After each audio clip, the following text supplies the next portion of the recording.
안녕하십니까? 몸과 마음의 건강을 되찾아주는 힐링하우스 히아신스가 여러분과 함께합니다.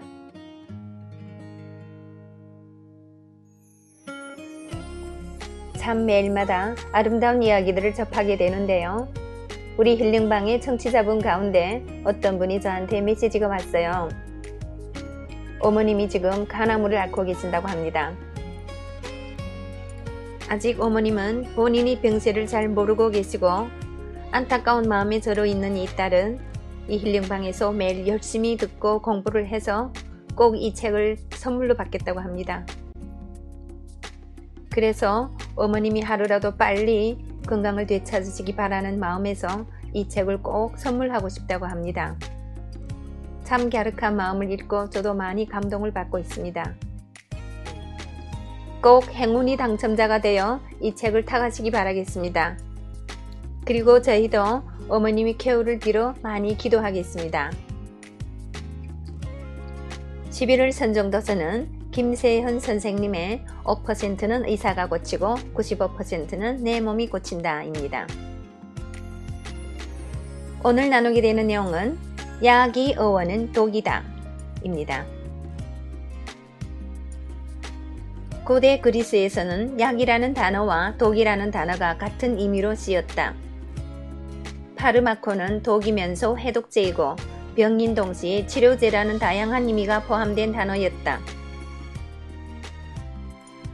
현대 철학에서 파르마코는 해로우면서 동시에 유익한 것이라는 이중적 의미로 공유되고 있다.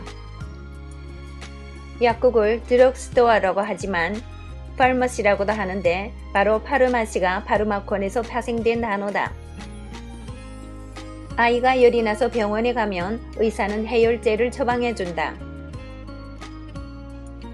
부모는 의사가 준 것이니 믿고 아이에게 약을 먹인다. 이때 아이가 약 때문에 열이 내려갔다고 해서 정말 병이 다 나았다고 믿어서는 안 된다. 우리가 알아야 할 것은 해열제가 열은 내리게 해주지만 병까지 치유하지 않는다는 사실이다. 몸에 열이 나고 쑤시고 아픈 것은 병이 아니라 우리 몸이 병에 대하여 싸우고 있다는 증거다. 통증, 염증, 발열은 우리 몸이 자생력이 살아있다는 뜻이기 때문에 섣불리 제거하려고 해서는 안 된다. 백혈구는 우리 몸이 군인으로서 세균이 침입하면 즉시 달려가 무찌른다. 이때 백혈구의 활동을 돕는 촉매제가 효소인데 효소는 체온보다 높은 상태에서 활성화된다. 몸이 발열은 강한 백혈구를 만들기 위해 인체가 효소를 활성화시키는 과정이라고 할 수 있다. 항생제는 세균을 죽일 수 있어도 인체를 감염시킨 바이러스는 죽일 수 없다는 것이 정설이다.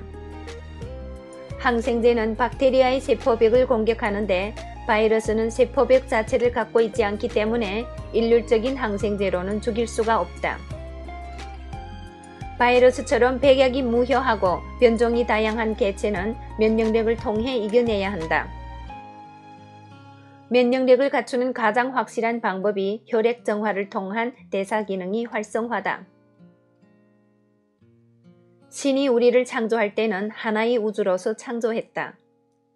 우주는 시계의 초침이 흘러가듯 일정의 법칙에 의해 움직인다. 아침이 되면 해가 뜨고 밤이 되면 달이 뜬다. 이것은 우주가 만들어진 이후 한 번도 변하지 않는 우주의 원리다.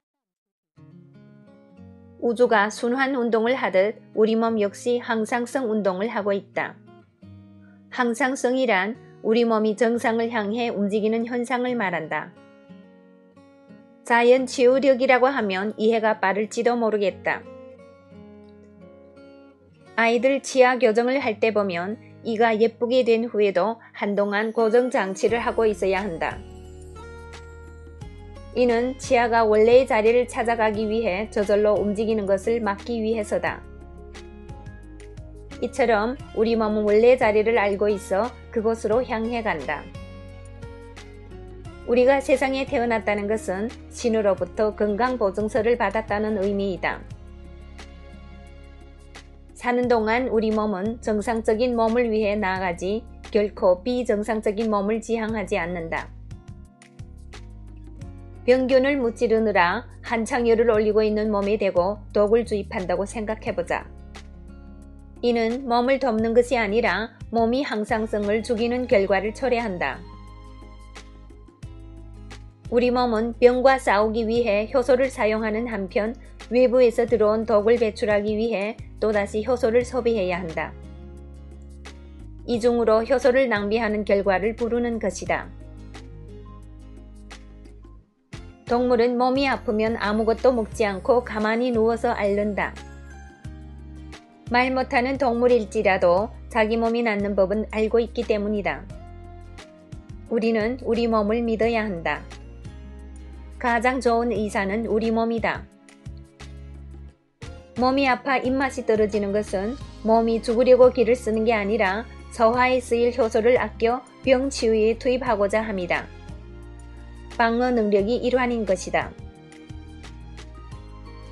단식은 장에게 일거리를 주지 않음으로써 우리 몸이 인체를 치유하는 데 전력을 기울이도록 하는 효과를 가져온다.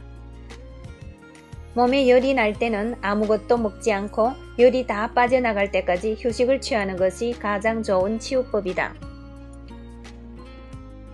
한 발 나아가 몸이 아플 때는 마음껏 아픈 것이 좋은 것이라는 생각을 가져야 한다. 우리 몸은 병을 경험함으로써 병을 극복할 수 있는 힘을 얻는다. 적을 알아야 싸움에 이긴다는 말이 있다. 열 조금 난다고 저르르 병원으로 달려가기보다 머리 싸매고 끙끙 앓아눕는 게 건강에 유익하다. 다 아프고 난 뒤에 털고 일어나 바른 식사를 하고 운동을 해서 병과 싸울 힘을 길러야 한다. 건강은 건강할 때 지킨다는 말은 바로 이런 뜻일 것이다. 서양의학이 의학계 전체에 미친 공로 자체를 무시하는 것은 아니다. 하지만 증상치료에 치중하는 대증요법은 현대인이 주요 질환에 대하여 전혀 대처하지 못하고 있다. 일개 인간이 우주를 마음대로 조종할 수 있다고 믿는 것 자체가 오만이 아닐까?